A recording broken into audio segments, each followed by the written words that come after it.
From our archives, the Nessa Billy noite Graham eu Classics. peço que leiam comigo o livro de Atos, capítulo 11, e o verso 16, na parte final do verso 16 do livro de Atos, capítulo 11. Nós lemos estas palavras: e os discípulos. A palavra discípulo significa aprendiz ou seguidor, e os discípulos foram chamados cristãos pela primeira vez em Antioquia. Paulo e Silas estavam pregando em Antioquia por muitos meses. Eles estavam produzindo uma cruzada evangelística, levando centenas de pessoas a receber a Cristo.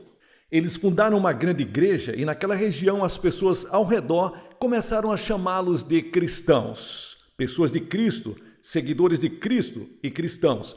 Foi aonde a palavra cristão foi pela primeira vez citada. Seguidores de Jesus Cristo. Bem, nessa noite eu quero falar sobre o assunto como viver a vida cristã.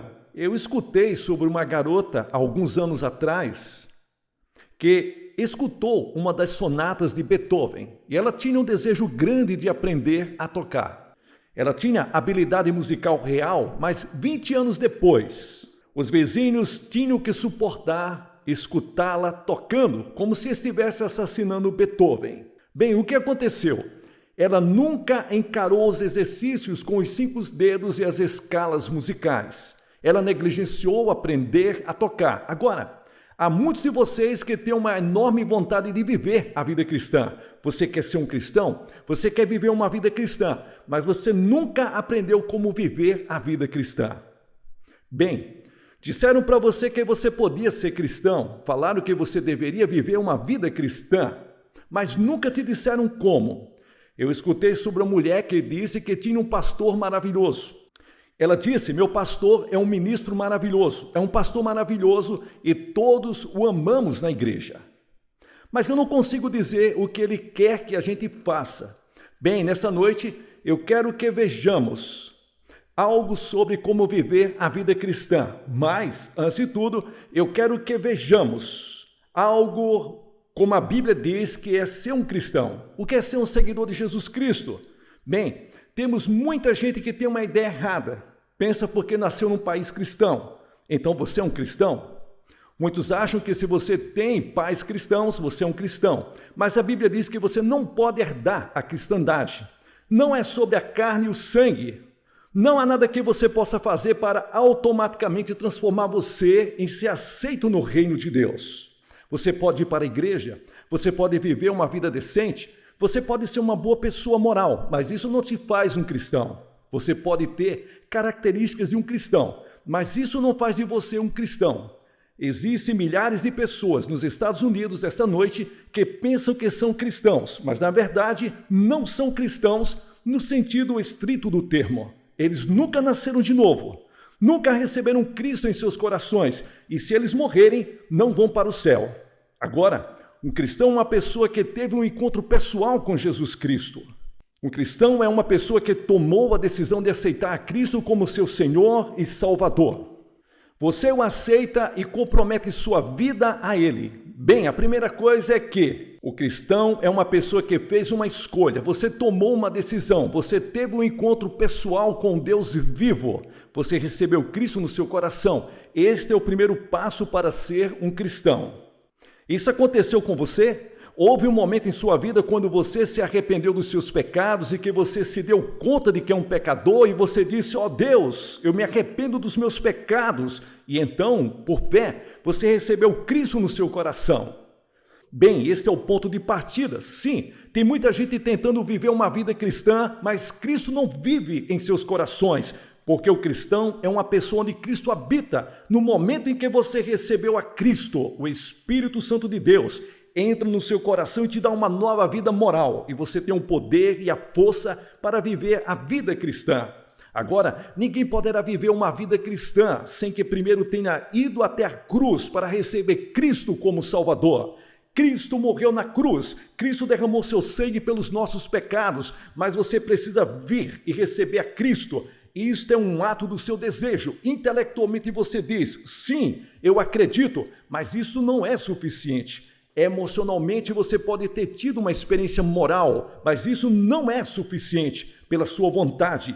Eu receberei a Cristo, eu darei a minha vida para Cristo, mas então, depois disso, algo mais tem que acontecer. A segunda coisa é, uma mudança tem que ocorrer na sua vida. A Bíblia diz, as coisas velhas passaram e eis que tudo se fez novo. Deve haver uma mudança definitiva na forma como você vive, uma mudança na sua atitude, na sua maneira de viver. Você deve amar Deus de forma suprema. Você deve colocar Deus antes das escolhas e decisões pessoais. Deve ocorrer uma mudança na sua atitude em relação a você mesmo. Você não deve ser mais egocêntrico. Você não deve ser mais egoísta e fazer as coisas para agradar a si mesmo. E deve ocorrer uma mudança em relação ao seu próximo. Você deve amar o seu próximo como a você mesmo. E então tem que ocorrer uma mudança na sua vida. As coisas velhas se passaram e eis que tudo se fez novo.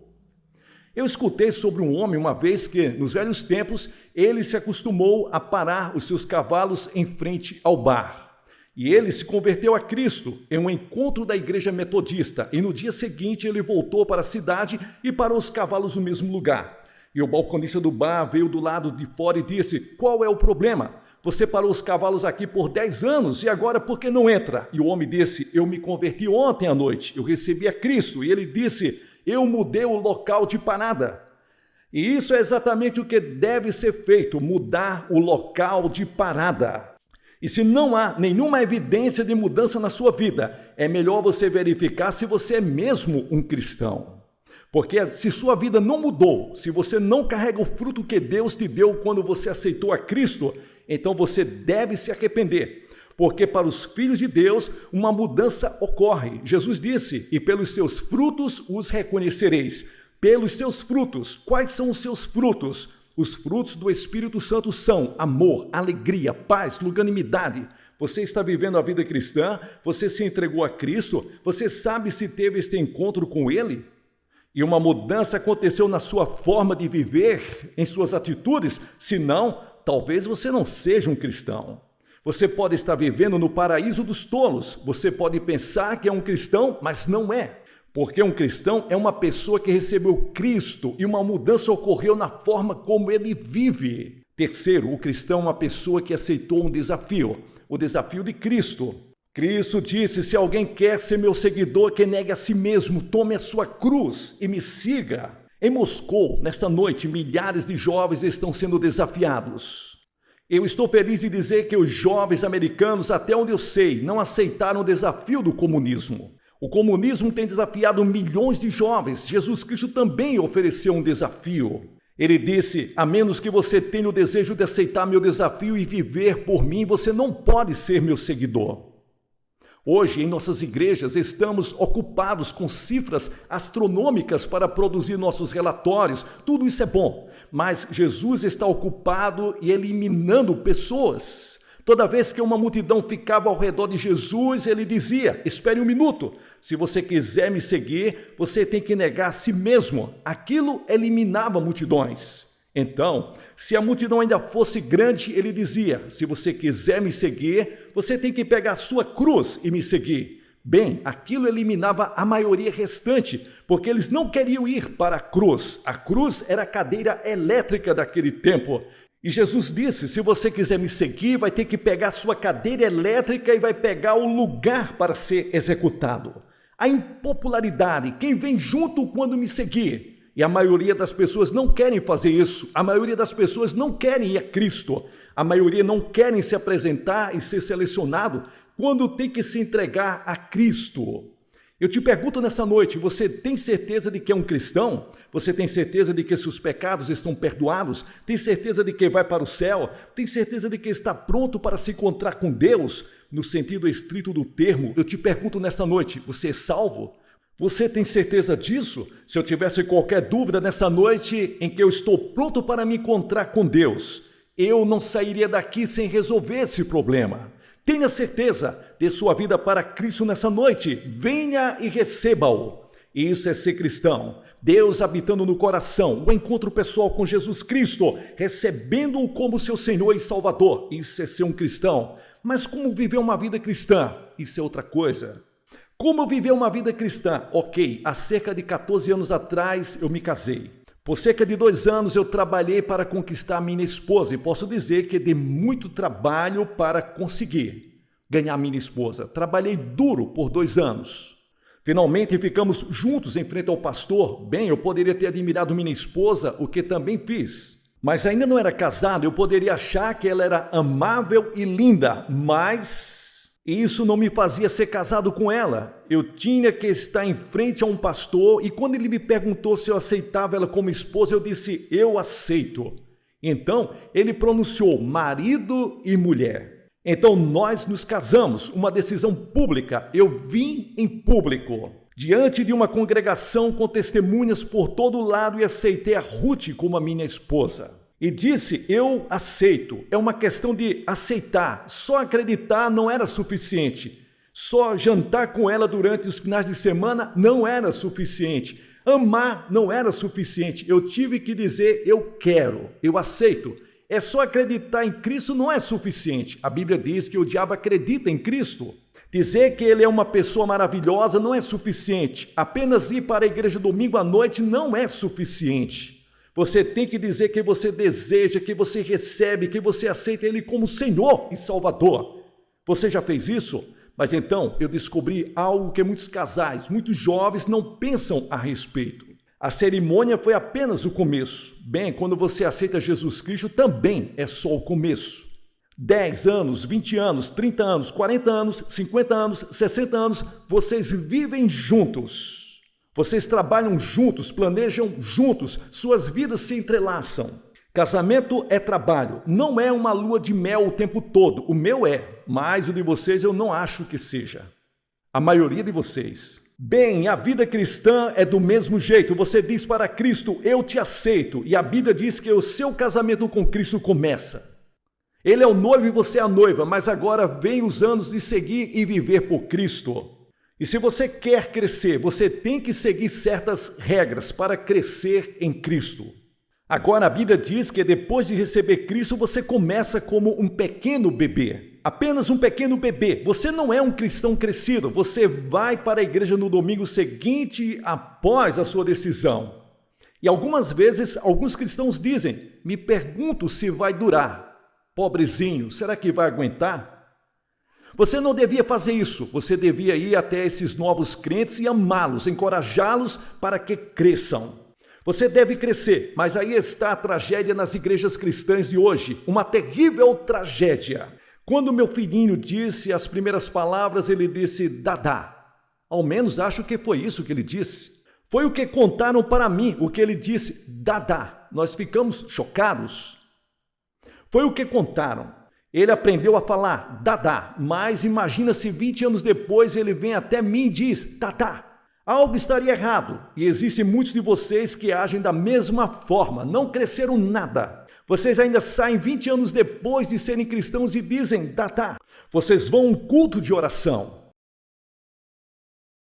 E o pastor diz, bem, vamos deixar todo mundo dizer um verso da Bíblia. Alguém diz, João 3,16, e você diz, ele falou o meu versículo, era tudo o que você sabia.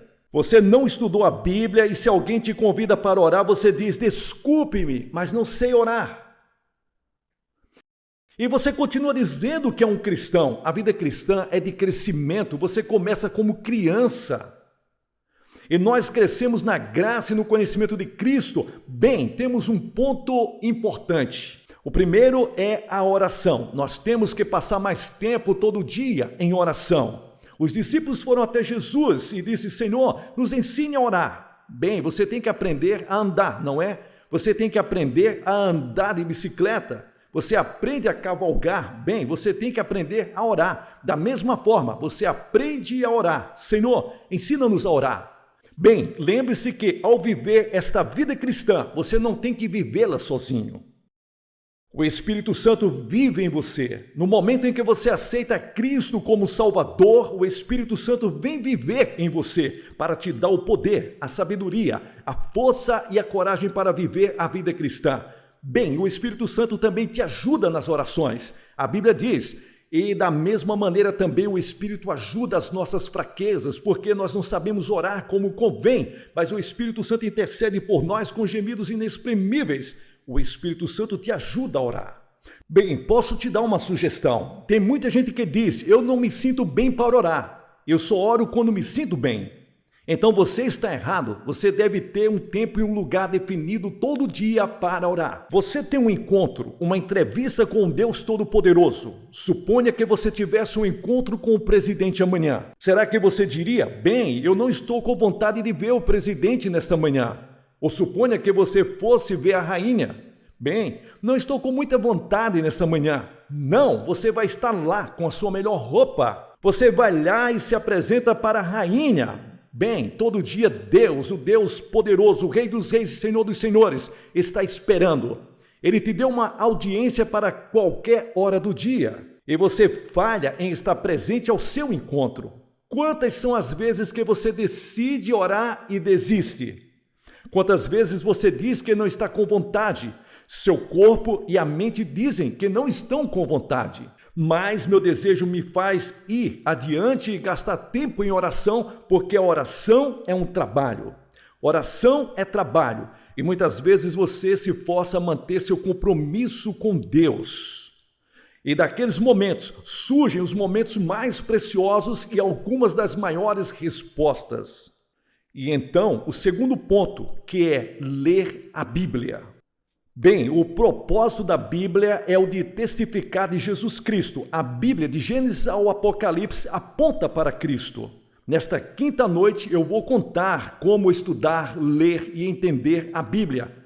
Vou só começar esta noite. Jó disse, não me afastei dos mandamentos dos meus lábios, dei mais valor às palavras da sua boca do que o pão com manteiga. A Bíblia diz, como crianças recém-nascidas, desejem de coração leite espiritual puro, para que por meio dele cresçam para a salvação.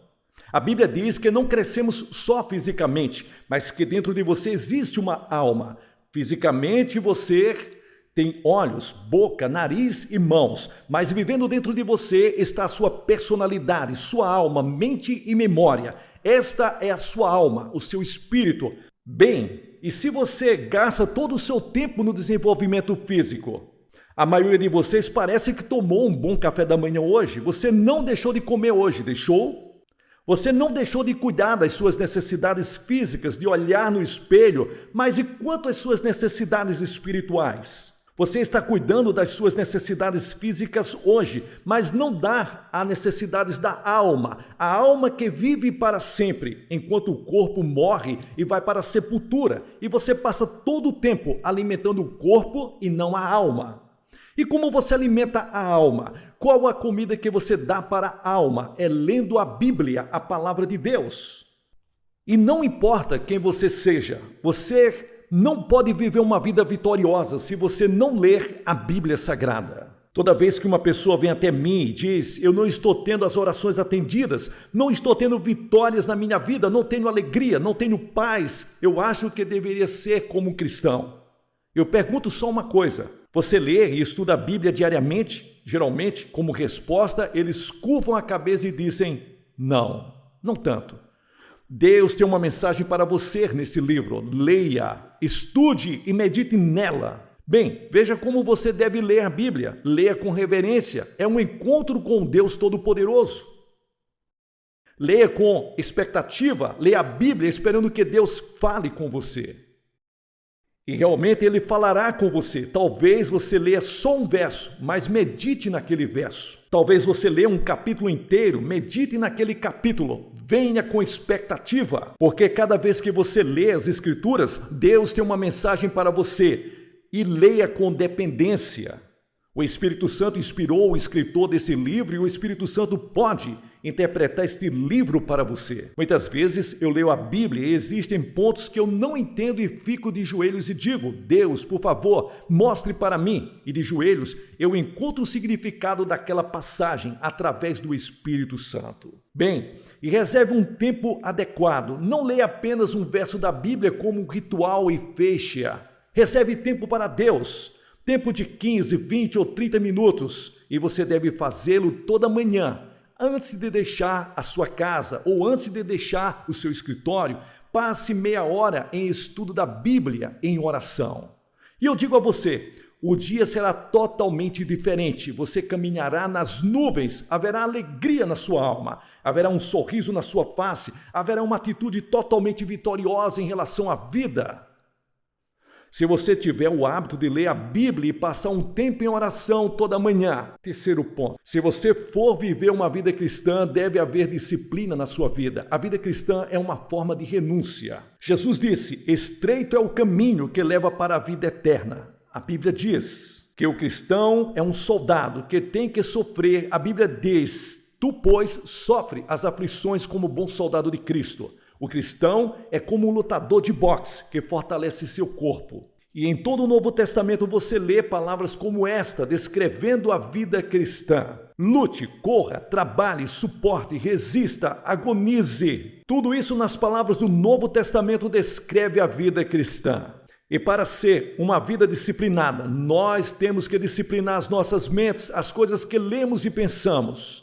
Nenhum pensamento ruim deve entrar em nossas mentes e, se entrarem, devem ser expelidos imediatamente. Nossas mentes devem ser disciplinadas, de modo que a não gastarmos tempo lendo lixo e literatura que não vai edificar, ou resistir a um tipo errado de programa de televisão. Nós não jogamos nosso tempo fora. Nós não deixamos nossas mentes paradas. Nossas mentes são disciplinadas. Nossas línguas também são. Põe, ó Senhor, uma guarda para minha boca. Salmo 141, versículo 3. Nosso tempo é disciplinado, nossa mente, nossa língua, porque estas são dias ruins. Cada pedaço de tempo que Deus nos dá todos os dias são joias preciosas. Eles nunca poderão ser trazidos de volta, eles devem ser dedicados a Cristo. Esse meu corpo, a Bíblia diz que é o templo do Espírito Santo e que devemos ter autocontrole. Autocontrole, mansidão, bênção sobre a carne, disse Jesus. É isso que mansidão significa. Significa temperança, autocontrole. Eu tenho que viver uma vida disciplinada. Quão pouca disciplina nós temos hoje em nossas vidas? Com pouca disciplina nós temos em nossa experiência cristã, em nossa vida cristã, e essa é a razão pela qual milhares de cristãos falham. Não há nenhuma disciplina, tem que haver disciplina. Então, o próximo ponto, na vida cristã existe a igreja. Vocês devem ter escutado sobre cristãos como Robinson Crusoe, não escutaram?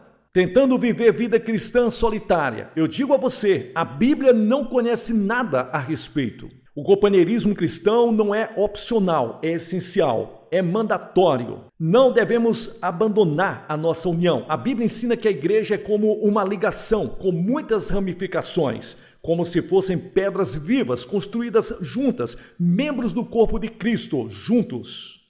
Bem, a igreja pode ter suas congregações locais, não se deve dizer, eu sou um membro de uma grande igreja universal, mas não pertenço a nenhuma igreja local. É como dizer, sou da Marinha, mas não vou a nenhum navio. Como as Nações Unidas. Eu estava nas Nações Unidas na segunda-feira. Tive uma interessante conversa com o líder de lá e vi pela janela todas aquelas bandeiras. E pensei, esta é uma grande organização, mas que possui seus membros locais ao redor do mundo. Na forma de nações e estados, aqui nós temos a grande igreja, o corpo de Cristo, mas que possui suas ramificações locais em todo lugar. Uma pode ser chamada de luterana, outra de batista, outra de presbiteriana, qualquer que seja o nome e o lugar onde Cristo é falado. É o lugar onde Cristo é exaltado. Nós temos que ir lá e ajudar no trabalho da igreja. A igreja é para cultuarmos juntos, é o lugar onde damos o nosso tempo para o trabalho do Senhor. Espero que você vá à igreja amanhã. Estamos em uma noite de sábado. Vamos todos cultuar ao Senhor amanhã. Vamos todos. É um mandamento de Deus. E eu te digo, você não pode viver uma vida cristã vitoriosa, longe da igreja, com alegria no coração, sem estar pertencendo à igreja cristã. Tem gente que diz que está procurando uma igreja perfeita, mas nunca vai encontrar. Você nunca vai achar uma igreja perfeita. Eu viajei pelo mundo, vi muitas e diversas igrejas, mas até agora não vi nenhuma igreja perfeita. E não creio que haverá. Jesus tinha um pequeno grupo de homens com ele, 12, e eram imperfeitos. Judas o traiu, Pedro o negou e muitos não o acompanharam quando ele foi para a cruz. Não existe nenhum corpo perfeito na terra. Vá para uma igreja e trabalhe por Cristo. Então, por último, o cristão deve testemunhar por Cristo. Bem, como você testemunha? Você testemunha pelo jeito que você vive. A graça, a cortesia, você testemunha por Cristo, se você vive uma vida mudada, em que Cristo vive em você e irradia através de você. Outras pessoas irão ser atraídas e perguntarão: qual o seu segredo? E você vai dizer: eu conheço Jesus Cristo. E você tem uma oportunidade de testemunhar por Jesus Cristo. Testemunhe na sua vida diária. Nós podemos cumprir nosso dever no trabalho, mas temos que servir ao Senhor. Nós temos que testemunhar na forma em que fazemos nosso trabalho. Nós temos que trabalhar fielmente. Se você trabalha em uma fábrica, você deve trabalhar fielmente. Você não trabalha apenas para o seu empregador. Você trabalha para Deus. Se você é um empregado, você trabalha para Cristo. Ele é o único para o qual você é responsável, se você é um cristão. A Bíblia diz que nós somos embaixadores de Cristo. Nós somos um povo separado para Cristo. E nós devemos ser testemunhas iluminadas em uma geração perversa. Em todo lugar, nós vemos mentiras, hipocrisia, desonestidade e luxúria. Homens fazendo de tudo por materialismo. Entregue sua vida a Cristo. Deixe que Ele viva em você e transforme a sua vida. Torne-se o sal nas comunidades. Seja luz para a sua comunidade. Deixe que as pessoas saibam que você tem Cristo no seu coração. Vive uma vida pura, honesta, saudável e limpa. Eu quero te perguntar nessa noite: você é um cristão? Você está vivendo do tipo de vida que eu te falei? Bem, eu não estou perguntando se você é um cristão influente. Não estou perguntando que tipo de igreja você frequenta. Se você é membro, estou perguntando se você teve um encontro pessoal com Jesus Cristo. Houve uma mudança em sua vida? Você aceitou o desafio de seguir a Jesus? Você está vivendo uma vida fiel a Ele? Se não, você pode começar esta noite, agora mesmo. Agora mesmo, você pode dizer: Senhor, eu te entrego a minha vida, o meu coração e a minha alma. Eu quero que Cristo venha e perdoe os meus pecados e as minhas falhas. Quero segui-lo e servi-lo. Eu quero saber que meus pecados estão perdoados e que vou morar no céu. Eu quero uma mudança em minha vida. E quero uma mudança no lugar onde trabalho. Eu quero me tornar uma luz por Cristo. Quero me tornar uma testemunha por Cristo. Quero a alegria de viver por Ele. Quantas pessoas dizem que são cristãs, mas não têm paz no coração, não têm alegria, não têm amor na vida, não caminham com Cristo, não sentem nenhuma emoção. Ficam com raiva facilmente, são invejosos, cheios de orgulho. Eu digo uma coisa: a vida cristã nunca foi isso. Entregue sua vida a Cristo e tenha certeza de que Ele vive no seu coração. Alguns de vocês entregarão suas vidas a Cristo essa noite. Outros virão dedicar novamente suas vidas a Cristo e dirão: nesta noite dedicarei a minha vida a Cristo de forma benevolente. E vou me entregar a Ele. Em todo esse lugar, Deus está falando para centenas, milhares de pessoas. Todos vocês que virão à frente vão dizer: eu vou começar uma nova vida, vou entregar minha vida a Cristo. Eu venho aos pés da cruz, renunciando os meus pecados e minhas falhas, me entregando a Ele como meu Senhor e Salvador. Eu vou pedir que vocês saiam de seus lugares, todos neste grande prédio, todos venham e fiquem aqui em frente, em reverência. Digam nessa noite: eu estou me entregando a Cristo. Se você veio com amigos e parentes, eles vão esperar por você. E vou pedir que você venha agora mesmo, enquanto todas as cabeças estão curvadas em oração e os olhos fechados.